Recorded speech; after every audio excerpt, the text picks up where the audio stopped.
Ghatkopar hoarding दुर्घटनेतील आरोपी भावेश भेंडे याला अखेर पोलिसांनी अटक केली। पोलीस गेल्या 2 दिवसांपासून त्याचा शोध घेत होते। अखेर मुंबई गुन्हे शाखेच्या अधिकाऱ्यांनी उदयपूर येथून भावेश भेंडेला अटक केली। पुण्याच्या भोर तालुक्यात वादळी वाऱ्यासह झालेल्या पावसामुळे होर्डिंग कोसळले। हे होर्डिंग आकाराने लहान असल्याने आणि रस्त्याच्या बाजूला कोसळल्याने दुर्घटना टळली। दरम्यान अनधिकृत होर्डिंगवर प्रशासनाने लवकर कारवाई करावी अशी मागणी स्थानिकांनी केली आहे। वाशिम जिल्ह्यात भीषण पाणी टंचाई निर्माण झाली आहे। 3 मध्यम आणि 168 लघु अशा सर्वच प्रकल्पातील पाणी पातळी खालावली आहे। शहराला 10 दिवसातून एकदाच पाणी पुरवठा होतोय, त्यामुळे टँकरशिवाय नागरिकांना पर्याय नाही।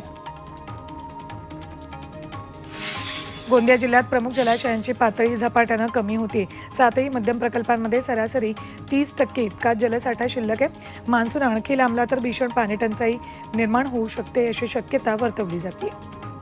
अमृत नोनी गॅस्ट्रिन, अपचन, ऍसिडिटी, गॅस्ट्रबल ह्यापैकी तुम्हाला कुठलाही गॅस्ट्रिक प्रॉब्लेम झाला, उपाय एकच, अमृत नोनी गॅस्ट्रिन। आरटीई प्रवेश प्रक्रियेला मुहूर्त लागला। आजपासून आरटीई प्रवेशासाठी पालकांना ऑनलाईन अर्ज करता येतील।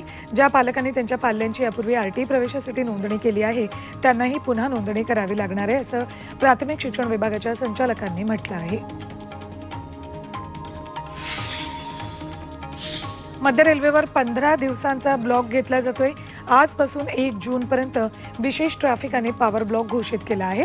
या ब्लॉकमुळे काही ट्रेन्स रद्द करण्यात आल्यात तर काही ट्रेन्सचं वेळापत्रक बदलण्यात आले। रात्री 11 ते पहाटे 5 पर्यंत हा ब्लॉक घेण्यात येतोय।